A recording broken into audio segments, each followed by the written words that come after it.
सर सर सर गजब हो गया सर। का भइल? सर सर वो हरीश। Calm down. का भइल हरीश के? सर सर ही इज डेड।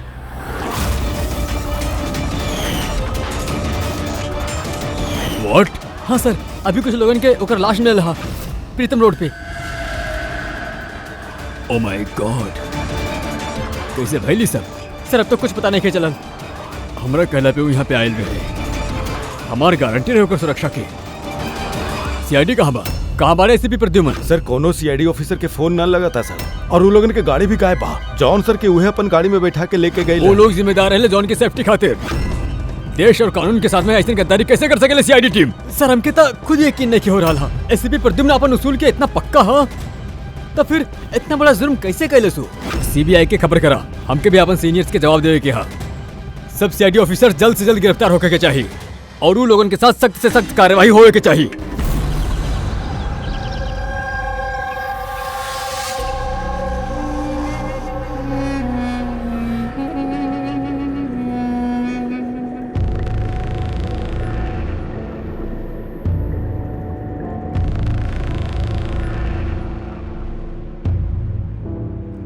पंकज,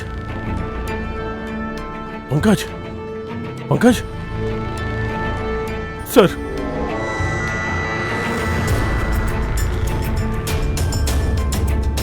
हमने लोगन के फंसावे के साजिश रहे।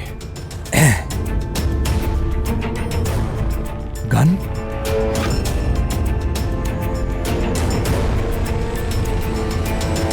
सबकर गन गन गन छोड़ गई ले वो हमने खातिर। वो लोग कई का चाहत रहे।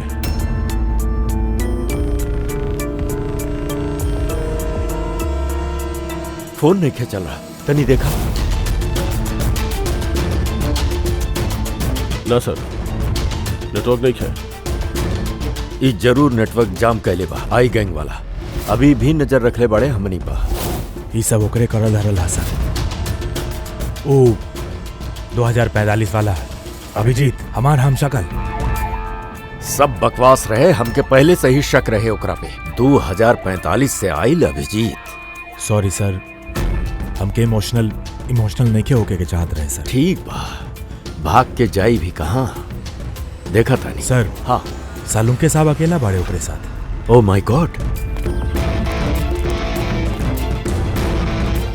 सर ये गाड़ी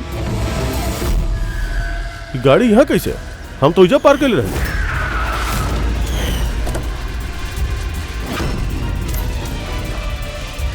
ये चाबी हमारे जेब में रहे सर। ये सब कहा? जरूर आई गैंग वाला गाड़ी के इस्तेमाल कैले बड़े हमनी के। सर हाँ। केहू बम तो फिट नहीं कर देला। ना ऐसा कुछ ना होगी पंकज। अगर वो लोगन के हमनी के मारत चाहत रहे तो अंदर ही मार दे। एग्जैक्टली। जरूर कोनो न कोनो साजिश रचले बारे वो लोग हमनी के खिलाफ। हेलो हेलो, सीआईडी की गाड़ी मिलल ना? ओवर। एक काम करा, सीआईडी की गाड़ी वहीं ढूंढा जहां जॉन हैरिस के लाश मिलल रहे। ओ नो, जॉन हैरिस के मार देले लोग और इल्जाम हम लोगन पे लगा दिले। एक एक सबूत हमनी के खिलाफ प्लांट कइल जा रहा बा। सर तो हमने अथॉरिटीज के सब सच बता दे। वो लोग यकीन थोड़ी ना करिए हमनी पे। हमनी के ई केस चोरी छुपे सुलझावे के होगी, न तो बरसों के कमाइल सीआईडी के नाम मिट्टी में मिल जाए।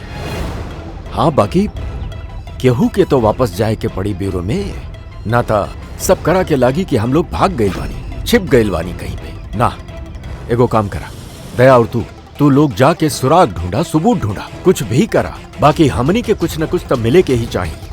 हम लोग ब्यूरो जाता नहीं, देखी नहीं और का साजिश रचल जा रहा बा हमनी के खिलाफ। सर अब तक तो सारा सबूत मिटा दिले हो कि आई गैंग। इस केस में सबूत मिली कहाँ से? मिली फ्रेडी, सबूत भी मिली।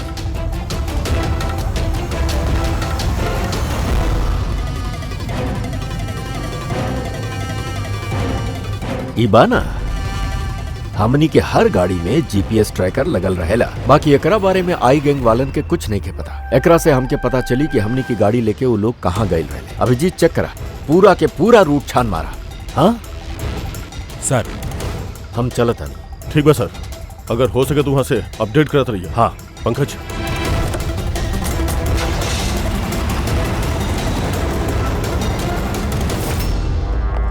सालुम के तू ठीक बड़ा ना? हाँ हाँ सर एजा जमीन पर बेहोश पड़ल रहले। सर पर घाव भइल बा, यही से तनी ब्लड लॉस भइल। बॉस, हमके ई चोट के बिल्कुल तकलीफ नहीं है। हमके तकलीफ ही बात के हा कि ऊ बहरूपिया हमरा से छूट गए और जात जात हमके धमकी देके गए रहा। घबराई मत, ना तो आप इतना जल्दी मरे वाला बाड़े और ना आपके सीआईडी के साथ ही। बरबोसा आप लोगन से आपके जिंदगी नहीं के छीने चाहत, बल्कि बरसों से कमाइल आपके रेप्यूटेशन, इज्जत छीने चाहत है, ताकि आवे वाला समय में लोग सीआईडी के गाली देवे, थूके उनका पे। एक बार आई गैंग के रास्ता के काटा सीआईडी हट गए, फिर होगी पूरा दुनिया पे हमार राज और पूरा दुनिया पे हमार हुकूमत। ठीक बा। ब्रेकिंग न्यूज, रक्षक बनले भक्षक। जे सीआईडी ऑफिसर्स के ऊपर लोग आंख बंद करके विश्वास करते रहले कि वो उनकर और उनकर देश के सुरक्षा खातिर कुछ भी कर सकेले।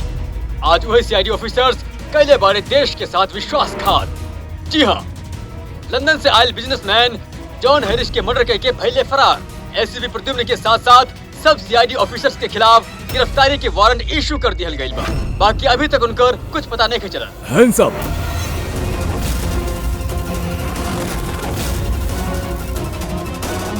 गन नीचे करा। ऑफिसर वीरेंद्र और ऑफिसर रितेश, सीबीआई इंस्पेक्टर। हमने कहे जा आवे की वजह था आप समझ गए लोग एसीपी प्रद्युम्न। ए रहल आपके और आपके टीम की गिरफ्तारी के वारंट। जॉन हैरिस के खून के इल्जाम में आप सब लोग गिरफ्तार करल जा रहल बाड़े। तुमके लागत आई खून सीआईडी वालन के सबूत बा हमनी के पास आप सबके खिलाफ। हैरिस के होटल के सीसीटीवी फुटेज।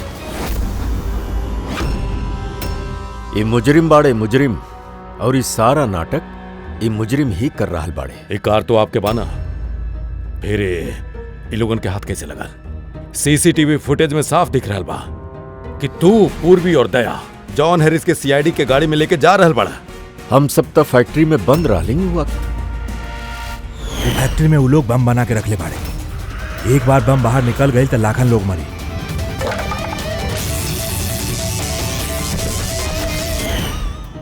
कहाँ बारे आपके वो दोनों ऑफिसर, दया और अभिजीत? दया और अभिजीत पता नहीं खे। एसीपी प्रद्युम्न साहब झूठ पकड़े आवेला हमरा के।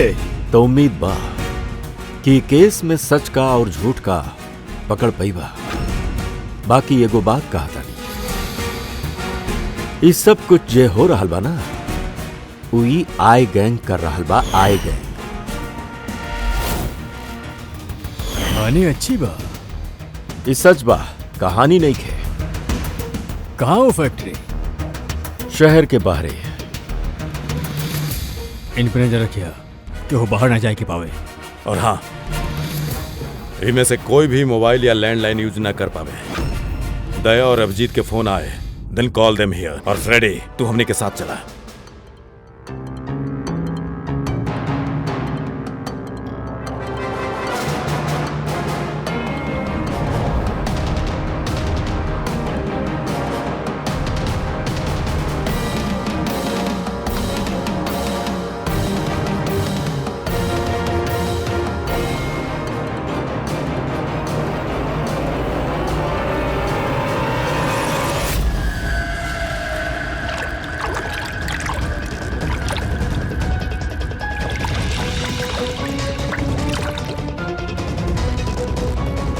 जल्दी जल्दी हाँ चलाओ मुन्ना।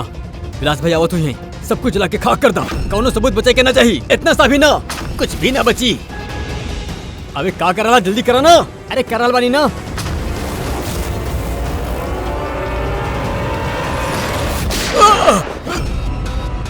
सबूत तो रह गई। अब यह सबूत तोहके और तोहरा बॉस के आखिरी मंजिल तक पहुंचाई। ओ, तो ये वो जगह बा जहाँ पे हैरिस के पकड़ के ले आवल गेल रहे, सीआईडी के गाड़ी में डाल के। काहे? अगला कदम का है गैंग के?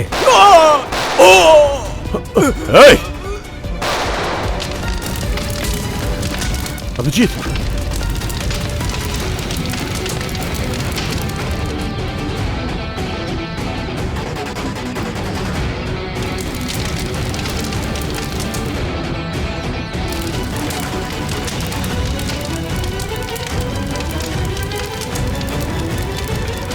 का फायदा भइल वफादारी निभावे के जब तुहार लोग वफादार नहीं के बारे कि है सब के पीछे हैं? विलास पूजा तो क्यों दिखल रहा? ई तक गई दया आईपैड मिल गई हा और एगो नाम मिलल हा विलास। विलास? ओ, तो एसीपी साहब के खुफिया नंबर पे ही नाम एसएमएस कर देता और ये आईपैड के क्लाउड से कनेक्ट कर देता नहीं। शायद पूर्वी के कोनो सुराग मिल जाए एकरा से।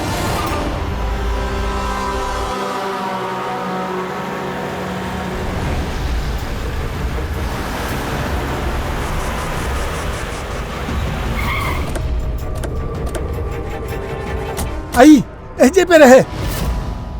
अरे है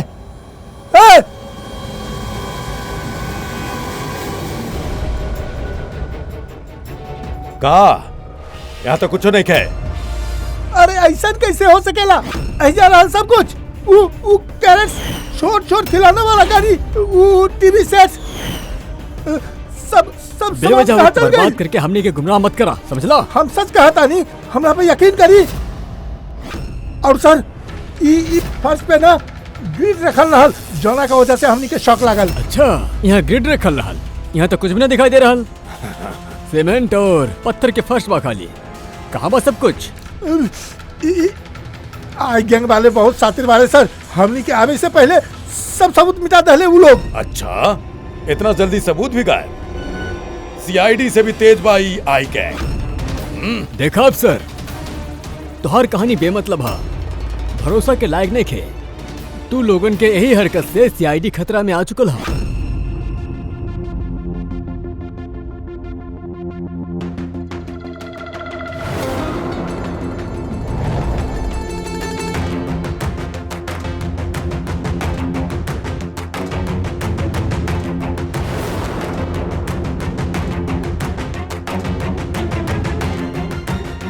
सर आप ही क्या करा था नहीं? फोन कर रहल बानी। Sir not allowed to call. Allowed means का यार? हमार बेबी के तबीयत खराब है, हम हर रोज ई टाइम फोन करे नहीं। सर, आप आज भी करता कॉल नहीं। ना कर सकेले।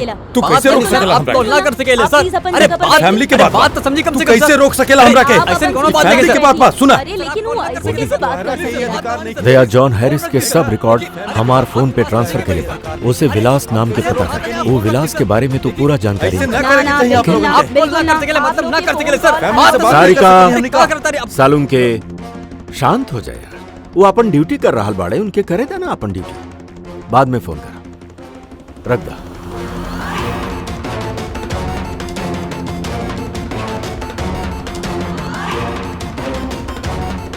अरे कहाँ जा रहल बानी आप? वॉशरूम ना जा सके नी? चला अब का अंदर है बू?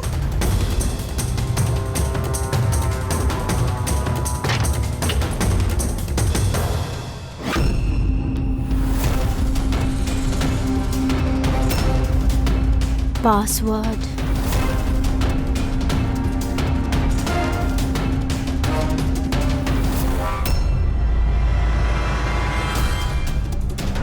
पूर्वी, और कितना टाइम लगी? 2 मिनट, जल्दी करा। एमे विलास नाम के पता चलल बा। विलास के बारे में पूरा जानकारी निकाला।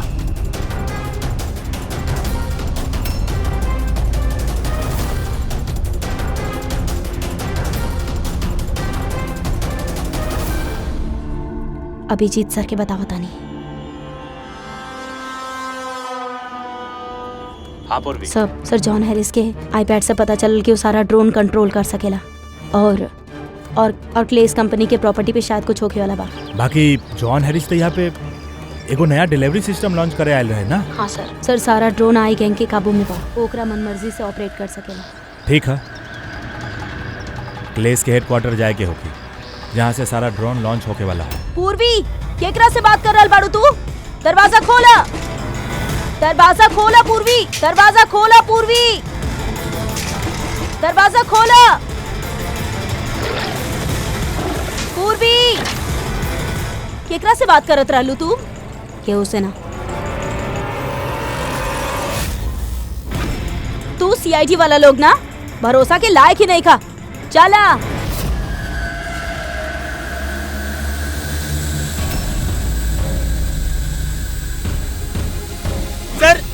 सर नहीं समझ में आ रहा सर, नहीं समझ में आ रहा सर, कैसे रोकी सर?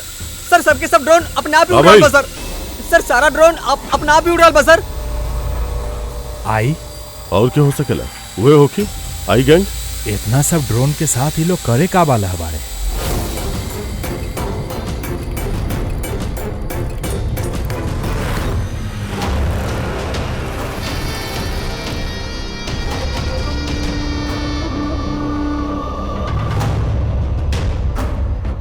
सब ड्रोन के कंट्रोल बाना तोरे पास। आओ सबके उड़ा के लहरल बानी हम। आ भाई मजा, न खाली शहर के न खाली देश के, पूरा दुनिया के पता चली आई गैंग की ताकत।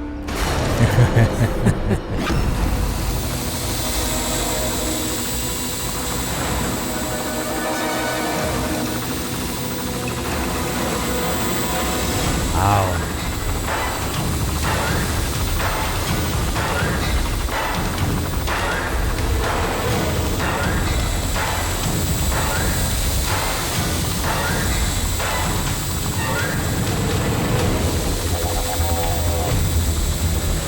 लगा द सब बम वो ड्रोन पे।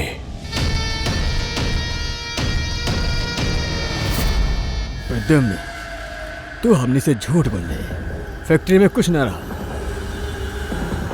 ठीक बा, अब हम सच सच बताई, आप हमारे स्टेटमेंट ले सकेंगे।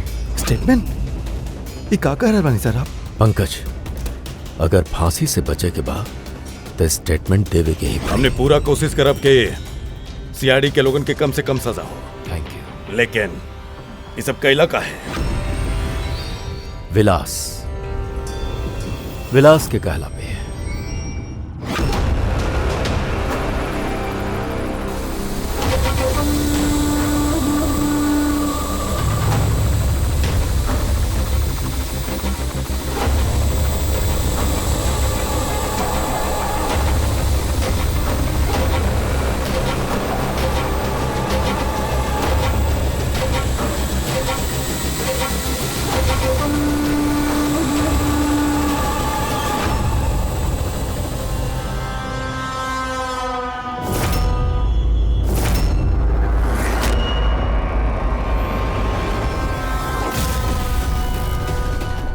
एकर नाम विलास बा?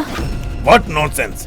अरे ये तो आप ही के ऑफिसर बने अभिजीत, बस थोड़ा बूढ़ा दिखता। नहीं खे रितेश जी, ये हमनी के ऑफिसर अभिजीत नहीं खे, ये विलास बा। विलास अभिजीत जैसन सकल होखला के वजह से ओकर फायदा उठैलस और ये सब नाटक ये है विलास रचले बा। Hello, what? ओके ओके, जरा प्लीज टीवी ऑन करिए। पूरा शहर पे मंडरा रहल बा खतरा।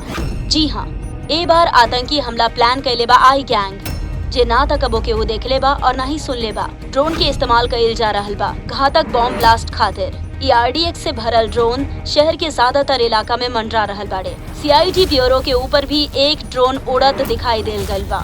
आई गैंग 1000 करोड़ रुपया के मांग रखले बाड़े, जौन अगर 3 घंटा में पूरा ना कइल गइल तो वो सब बॉम्ब ब्लास्ट कर दी हैं। लोगन के दोसर जगह शिफ्ट करे से कोनो फायदा नहीं खे, काहे कि ये ड्रोन बहुते जल्दी अपन लोकेशन बदल देवेले।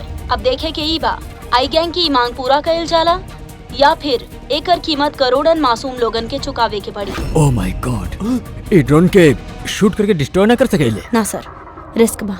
अगर ऐसन कहीं तो ड्रोन बॉम्ब के तरह हो जाई, फट जाई। हमके पहले ही से शक रहा आई गैंग वाले कोनो बहुत बड़ धमाका करे वाला बड़े। जल्दी से जल्दी कोनो एक्सपर्ट के ढूंढे के पड़ी जोन ड्रोन्स के बारे में हमनी के कुछ बता सके। सर, पुलिस एकेडमी में हमारे को प्रोफेसर बाड़े, प्रोफेसर वसीम, जिनका गैजेट्स और गिज़मोस के अच्छा जानकारी बा। शायद वो हमनी के कुछ मदद कर पावे। बुलावा उनके पूर्वी, बुलावा। खाली 3 घंटा बाकी बा हमनी के पास। जे कुछ भी करे के बाद 3 घंटा में ही करे के पड़ी, काहे कि आई गैंग वाले झूठा धमकी ना देवेले। शहर के लाखन लोगन के जान दांव पे लगल बा। जी कहीं आप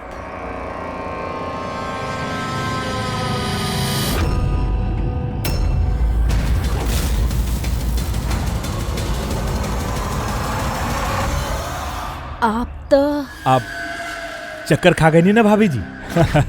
आपकी गलती नहीं खे, एकदम नहीं खे। हम दोनों भाई के सूरत भगवान इतना एक जैसन बनेले बाड़े केहू भी चक्कर खा जाला।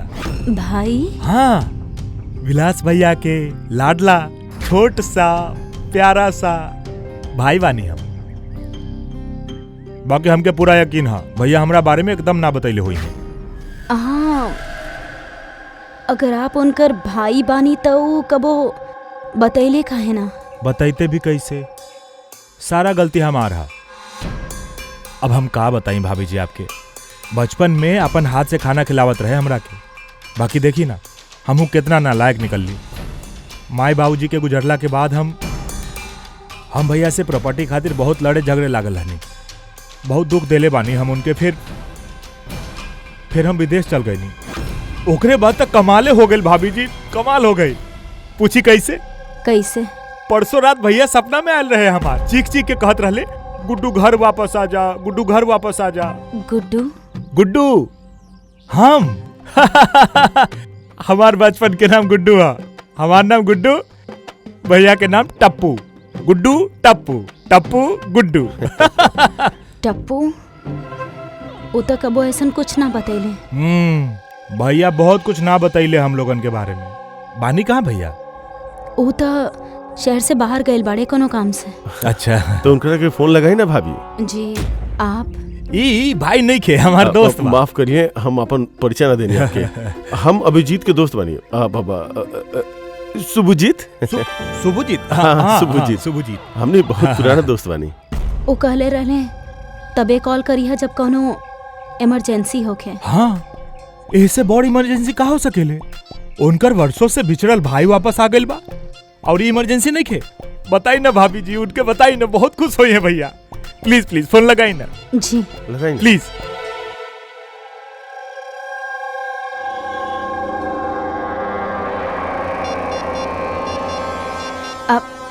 आप ही बात कर ली, हम क्यों डांट दी है? ऐसे कैसे?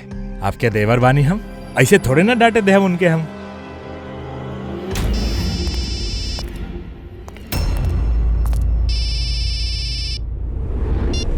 कितना बार कहले बानी फोन तबे करल करा जब कुछ अर्जेंट होके। का बात था? अरे अर्जेंट ही था भैया। हम विदेश से वापस आ गए बानी। बतावा कब आके मिलवा हमरा से? का बेलंगूर के धूम तो के का लागत रहे? हम सकल होखेला के फायदा खाली तू ही उठा सकेला। देखा अभिजीत, लाइन क्रॉस मत करा। पुलिस और मुजरिम के बीच में परिवार वालन के ना लावे के चाहिए। निकल जा हमरा घर से। परिवार? हाँ परिवार वालन के साथ ही तबानी।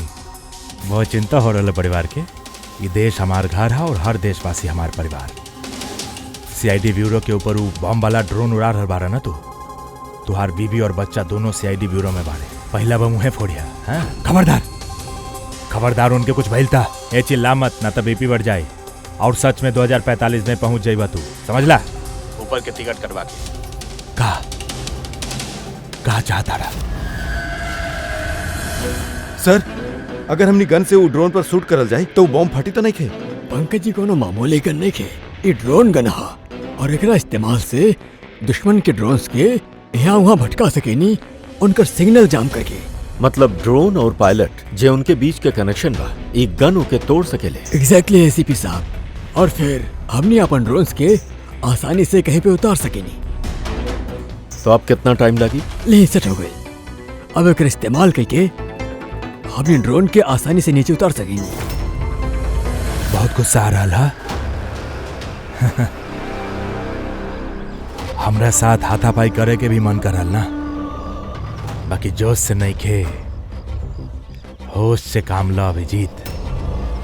पहले भी ऐजा ही मार खा गए बाड़ा तू, और सीआईडी टीम के कितना मुसीबत में फंसा देलस तू हैं? मुसीबत में तो तुहार बीवी और तुहार परिवार है, ओकर कोनो चिंता नहीं किया तोरा के। हम कैसे यकीन करी कि वो लोग अभी से बाड़े? सीआईडी से बानी हम लोग, आई गैंग से नहीं किया। अपन जुबान के पक्का बानी हमने। हीला बात कर ला अपन बीवी से।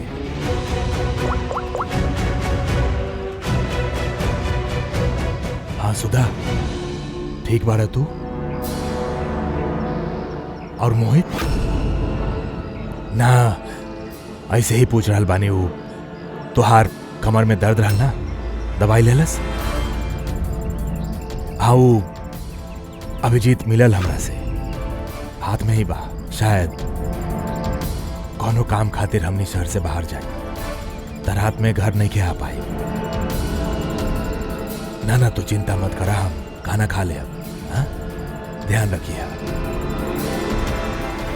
हम अपन वादा निभाई नहीं, अब तू भी निभावा।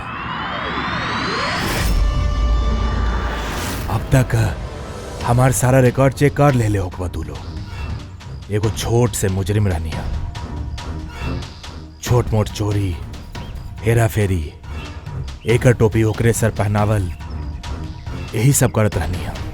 तो एगो छोट मोट चोर आई गैंग में कहां से पहुंच गए? ऊपर वाला इतना हसीन चेहरा जे देहले बा हमके। तोहार हम सकल बानी ना, बस यही चीज के लॉटरी लग गई हमरा के। 50 करोड़ रुपया देके आई गैंग वालन खरीद ले हमरा के। इतना पैसा था 50 जन्म में भी ना कमा पाती हम। और ऋषभ मर्डर केस,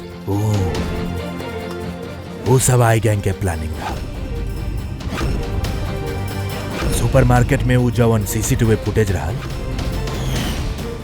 वो हम लोग ही बनैले रहनी, स्पेशल इफेक्ट। हमके समझ में नहीं के आ रहल कि तोहरा जैसन समझदार इंसान हमारू बेसिर पैर के बात पे कैसे यकीन कर लेलस हैं? हमारे एक कमजोरी है, हमारे सीआईडी के साथ ही उनके साथ कुछ भी गलत होकर ना देख सके नहीं। ये था आई गैंग तोहारी कमजोरी के अच्छा से पहचाने ले। यह दुखती रख के त फायदा उठाइले सु लोगन, और आगे भी उठावत रही है। और लाई डिटेक्टर टेस्ट कैसे पास कर? कुछ महीना के ट्रेनिंग सब सिखा देले, यहाँ तक कि दिल के धड़कन के कैसे कंट्रोल करल जा सकेला। ओकरे बाद कौनो भी लाई डिटेक्टर टेस्ट तो के झूठा ना बना सकेले। और ये चेहरा पे जवन जले के निशान है, ये असली है। 50 करोड़ रुपया खातिर थोड़ा तो जलल बनेला न बॉस। और वो बम कहां से कंट्रोल करल जा रहा है, और बरबोसा कहां मिली? हमार हम सकल दोस्त इस सवाल के जवाब जाने खातिर तू जिंदा नहीं खे बच पाया।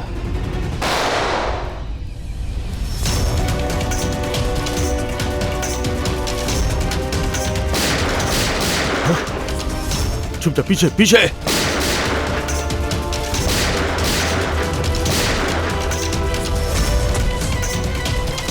अभिजीत, तो ठीक बड़ा? हाँ? आया विलास, विलास भागे के ना चाहिए।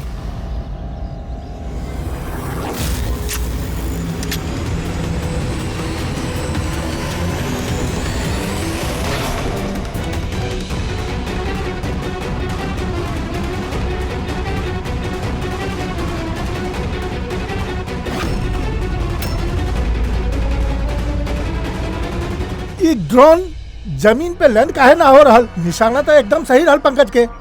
लागत जरूर के हुए करा कोर्ट के साथ छेड़छाड़ कैले हा। बाकी कोर्ट तो खाली जॉन हैरिस के पास रहल। तब फिर जरूर ई ड्रोन के इस तरह से प्रोग्राम कैल गए हा कि अगर केहू एकरा कंट्रोल के साथ छेड़छाड़ करी तो वहीं वापस चल जाए जहां से उड़े शुरू कैले रहल। अब तो ये ड्रोन के पीछा करे के ही पड़ी। जहां पे ये ड्रोन लैंड होखी वहीं पे आई गैंग के अड्डा होखी। ये ड्रोन हमनी की आंख से ओझल ना होके के चाहिए।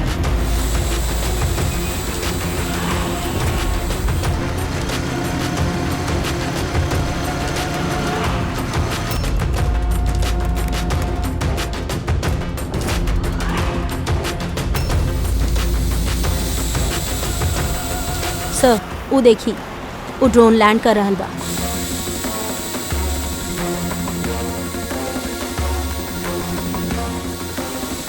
वह आई गैंग के अड्डा होगी।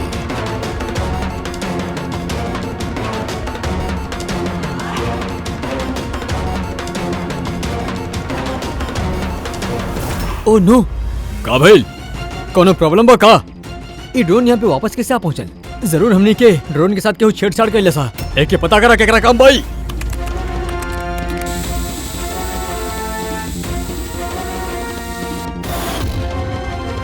CID bureau.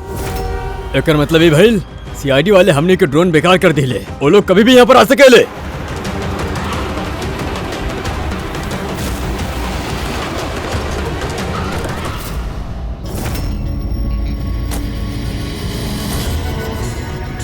अब का करी? करे के काबा सबक सिखावे कबा ये लोगन के। वापस भेजे ड्रोन के। जल्दी करा वापस भेजा। ना हो सकेला। एक बार ड्रोन से कनेक्शन टूट गई तो वापस ना जोड़ल जा सकेला। एकर मतलब ये भइल कि सीआईडी के लोग हमनी के बाकी ड्रोन भी बेकार कर सकेले। लागत है नेताजी से बात करे के वक्त आ गइल बा।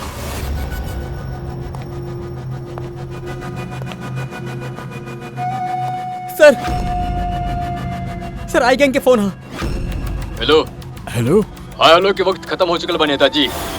हमके अभी के अभी 1000 करोड़ चाहिए। बाकी तू तो हमने के 3 घंटा के टाइम दे ले रहल। अभी भी 1 घंटा बाकी है। हाँ बाकी तू लोगन हमने के शराफत के गलत फायदा जो उठैले बा।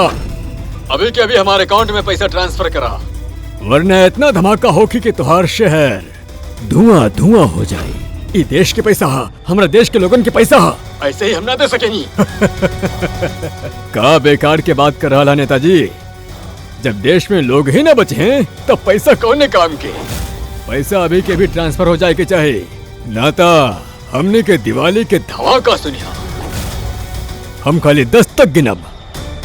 10 9 8 7 6 5 सर ये पागल बा, कुछ करें। 4 3 2 रुका। हम कर रहल बानी पैसा ट्रांसफर।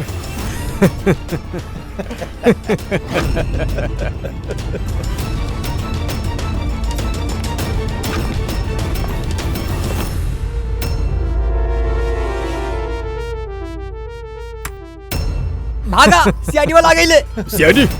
हमके मालूम है कि वो लोग जरूर नहीं है। सर जाओ, ट्रांसफर रोक दी। जल्दी से रोका उनके। केहू बच के जाए के ना पावे। जाके खत्म कराओ लोगन के। विदेश ट्रांसफर कैंसिल करा।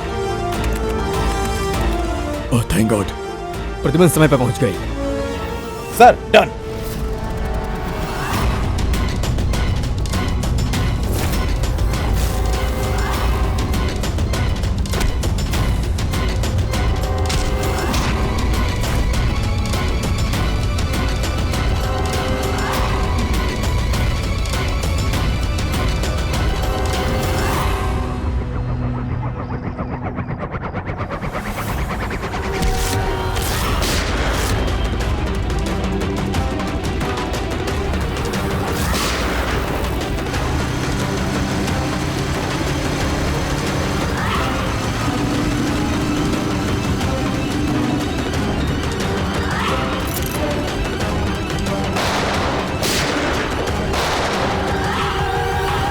गोली की आवाज लगातार सीआईडी वालन सब ड्रोन वाला आइडिया के बैंड बजा दे ले।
दया, अभिजीत, हमरा पे गोली न चलाई।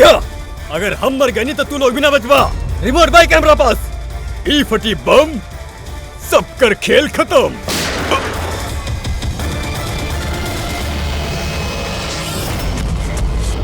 पूर्वी, सारा ड्रोन वापस मंगवावा।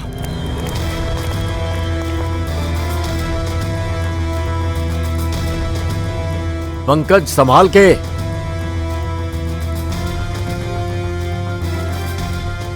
फ्रेडी, तनी आराम से।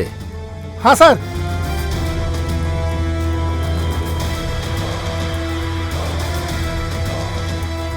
सर कुछ नहीं खे, बम नहीं खे। दूसर देखा?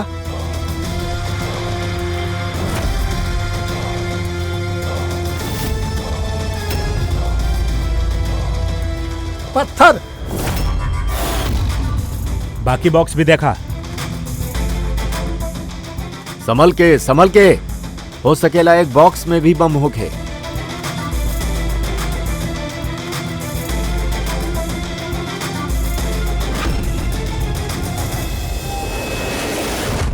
सर सब बॉक्स चेक कर लेनी, कोनो में बॉम्ब नहीं खे सर, सब में पत्थर भरला तो सर। सर आई गैंग वाला झूठा धमकी देले रहले सर हमने। बाकी आई गैंग वाले झूठी धमकी देले नहीं के सर।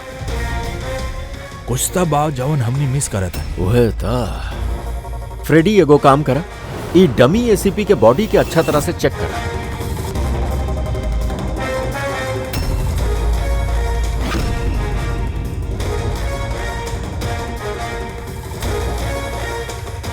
सर हाँ, लास्ट डायल कोनो कार्तिकेय कुमार के हा। कार्तिकेय कुमार। पूर्वी, तनी चेक करा, देखा कोनो कार्तिकेय कुमार के बारे में कुछ मिले लगा? सर,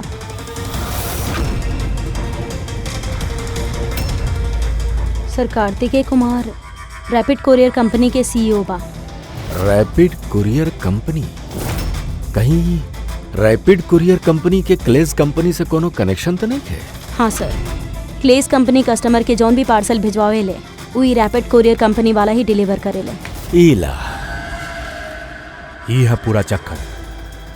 ई जॉन हैरिस यहाँ आयल रहे ई नया टेक्नोलॉजी इंट्रोड्यूस करे खातिर। एकरा में कुरियर की डिलीवरी इंसान ना करेले, बल्कि ड्रोन्स के जरिए कुरियर के यहाँ वहाँ पहुँचावल जाता है। मतलब ही कोनो बॉम्ब ब्लास्ट वाला टेररिज्म वाला चक्कर नहीं खे। 1000 करोड़ रुपया मांगत रहले। ई सब उ रैपिड कुरियर कंपनी के कार्तिकेय से शुरू हो रहा बा। सब गड़बड़ हो गई, सब गड़बड़ हो गई। अगर हमके पहले से पता होत, सीआईडी हमरा के फेल कर देता, हम ये प्लानिंग ही ना करती।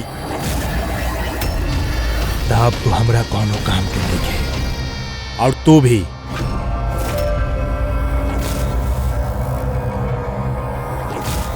सीआईडी यहाँ कहां से आ गई? चढ़ा द गाड़ी लोगन के ऊपर। ना ना, ये हम ना कर सके नहीं। तो फिर गोली चल जाए हमरा से। रुको रुको, हम चलावता नहीं। चढ़ा द।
दुइये गो रास्ता रहल, चाहे हम खुद के मार ले, चाहे बरभोसा के हाथ से अपन बीवी बच्चा के मरल देखी। हम पहला रास्ता चुन ली।